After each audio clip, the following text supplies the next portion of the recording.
Olanda, un model de urmat în mai multe domenii din industria agricolă. De exemplu, această țară a transformat sectorul horticol într-un model de business de succes din toate punctele de vedere. Mă refer aici și la milioanele de turiști care vizitează anual fermele dedicate florilor. Toate instituțiile care contribuie la producțiile impresionante și la exportul produselor horticole în toată lumea sunt foarte bine organizate. Cum s-a reușit acest lucru vom afla în minutele următoare, dintr-un amplu interviu realizat de colega mea Andreea Gheorghiță cu excelența sa, doamna Willemijn van Haften, ambasadorul Regatului Țărilor de Jos în România, și cu Sophie Niv, consilier agricol. Ne aflăm la sediul ambasadei Regatului Țărilor de Jos în România, iar alături de mine o am pe excelența sa, doamna ambasador Willemijn van Haften, împreună cu consilierul pe agricultură, doamna Sophie Niv, unde vom discuta despre un subiect foarte frumos și foarte necesar în aceste vremuri de instabilitate politică și socială. Avem nevoie de frumos în viețile noastre și vom avea plăcerea de a discuta despre industria florilor, despre cum funcționează lanțurile operaționale și ce poate învăța România de la o țară cu tradiție în acest domeniu. Thank you very much for accepting our interview invitation. Today we will be discussing a beautiful topic, the floral sector. How much is it worth, this sector, now in 2025? Yes, thank you very much, and I'm really happy to be in your program. So thank you very much for your invitation. Indeed, the Netherlands is a leading country as far as flowers are concerned. The total sector we estimate around 7 billion. So it's really very large, but what is maybe even more important, it gives employment, steady employment to over 80,000 people.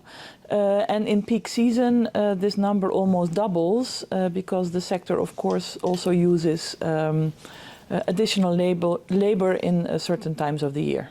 How has the Dutch government supported this sector? That this sector is quite expensive for the farmer. So in this sense, there are various regulations, but also funds to this. We make use of the EU CAP subsidies that are directed to sustainable agriculture and also providing a stable income to the farmers. And the flower sector is eligible for this. Apart from that, we have national programs to become climate neutral in greenhouses in 2040, for example. There are stimulating schemes for that.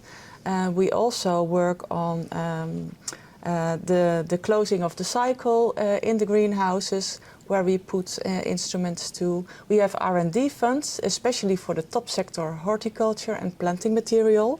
That's a collaboration between government, companies and institutions. And there the government also provides strategic partnerships and pushes the collaboration between the institutions forward, also with credits for farmers, for example. But apart from that, we also provide loans, especially for young farmers, for example, or farmers that are applying organic farming or climate smart farming. So there's a big variety of instruments that are put to this aim of being more sustainable, also in the greenhousing and the flower sector. The interesting thing is, of course, in the Netherlands we don't have a lot of area, so hydroponics helps us to be more intensive in the production, but also to keep a stable quality to the production and low input for environment. So our government really is supportive to this development, and indeed there are credits,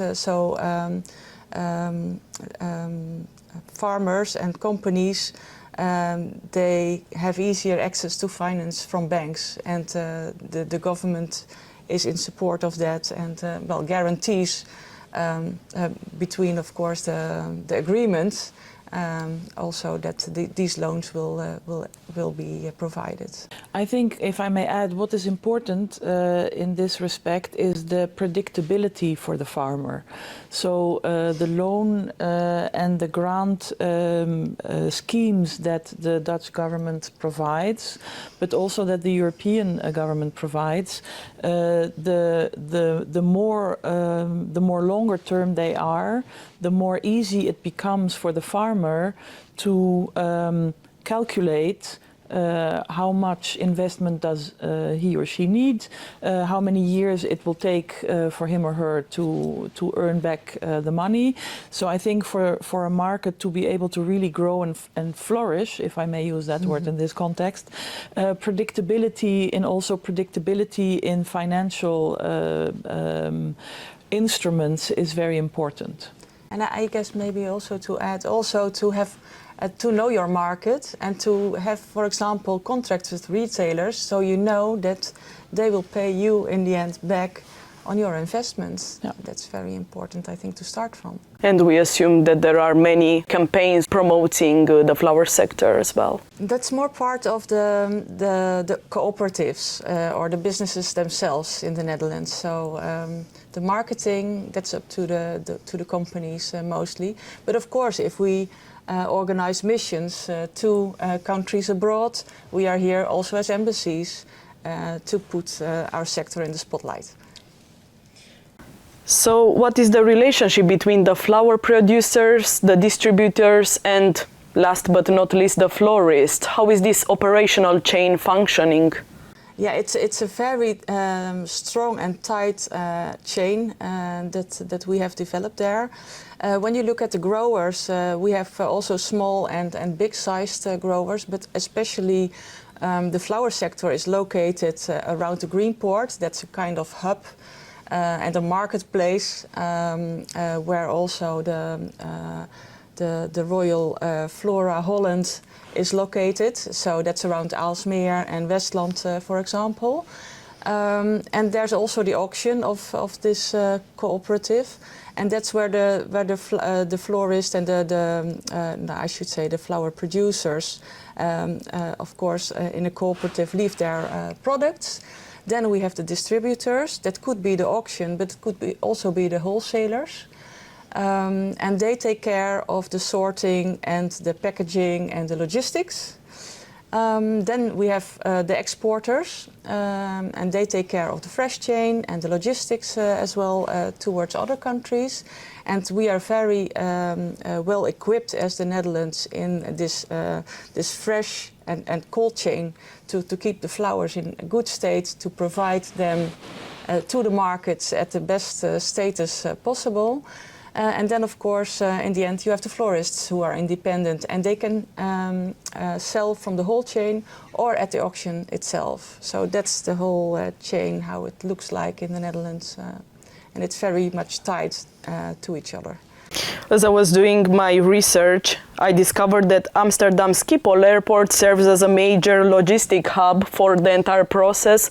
And the next question will be, how has the Netherlands reached the performance of uniting so many institutions, so many companies, and overall so many people in this process? I think it's part of our history. It goes already ages back that we developed also a little bit this polder model. To conquer water, as you might know, in the Netherlands, half of our country would be below water if we wouldn't have developed our polders. So it's also part of our genes to collaborate and work together, not only from government side, but also with the society and businesses. I guess that's part of this answer. And of course, when it comes to the flower sector, you also need capital and knowledge and expertise, and that has been developed over the years. And to be competitive in this world, large scale is also important. And this large scale we reached through working together and cooperating as a sector. You use the word predictability, and I think it is essential in these days, taking into account the uncertain context that we are passing as we speak we already know the challenges, and the topic is too beautiful to bring them up now. But in this sense, what do you think it is the main problem in the floral sector in Romania? What do you think is the main challenge? I think the main challenge is that it's quite capital intensive, and you need a lot of specialized knowledge to be competitive in the international market. And the scale of the production is very important. And what I see in Romania, there are quite many florists or flower growers already, but the growing is scattered over the country, and there are quite some small producers. And I think the challenge would be to try and cooperate and associate and work together and build this chain. So you can be competitive also in this international market in the end. And I see that the younger generation is already able to find themselves and each other and working together maybe more than the earlier generations. But I really think that is key because 1 and 1 makes 3. And you won't go that fast, but you go further together. And that's what we really believe, and that's I think also what made this sector in the Netherlands big. So collaboration is key. Yes, it's really key. You mentioned as well the younger generation, and in this sense I have another question, and I think it is really important for the other generation, the previous generations, to pass their knowledge and to have institutions that are helping them prepare for the future. So how are the Dutch universities preparing their future horticulture engineers? And what subjects are they studying, and what opportunities do they have generally during university? Well, of course, you have Wageningen University and Research. It's a very renowned institution also, I know, in Romania. In Wageningen, the orientation is more on science and technical trainings. We have a program on horticulture, and a part of that is also for the flower sector and the greenhouses. Apart from that, we have applied universities, and there you have more hand-on practical trainings, also more related to logistics and business development. If you look more specifically into the programs, what you see in those applied universities, that you can start from biology and phytosanitary topics, greenhouse technology, post-harvest technologies, marketing and business. So there are sub-programs that all take a very specific part of what you would need to know as a grower in the end. And the nice thing is that with these applied universities, that they also have cases from businesses, provided by businesses they can work on. So they don't only know the theory in the end, but they also know the practice. And they start to work in companies during their studies as well, as an internship and I think that's very much of value also to be prepared for your future job. And you also have the vocational education, and that's also a very important layer in the Dutch education system, because in the end we don't need only engineers, but also people to work in the greenhouses and in the sector in many ways. It's very nice that today we talk about this sector. What I know, we have been working on green education quite a while as the Netherlands, together with the Romanian partners. And there is a lot of exchange between students. There are internships between Romanian and Dutch companies. And there are also EU-related projects already taking place and happening. But as embassy, we really think we could play a facilitating role also in exchange of knowledge and teaching the teachers and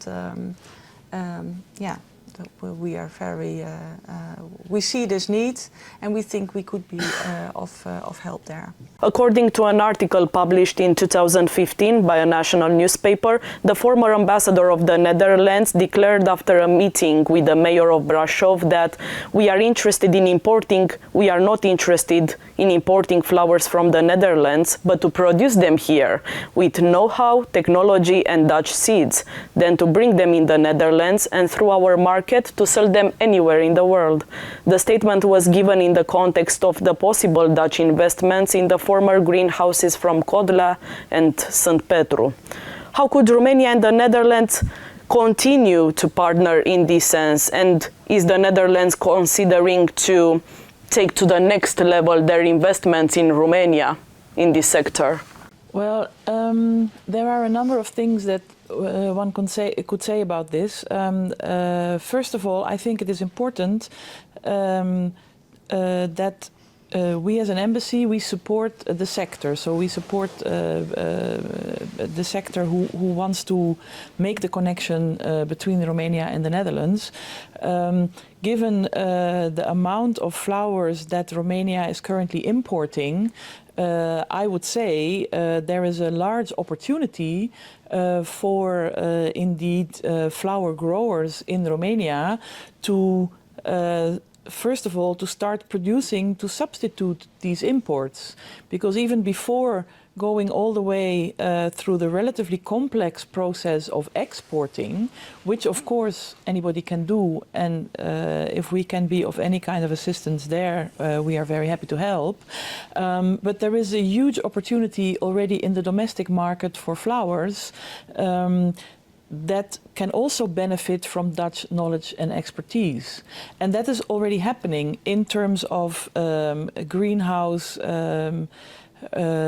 knowledge. We are, for example, working currently on a trade mission at the end of October around Indagra Fair, which also contains a good part of businesses around greenhousing.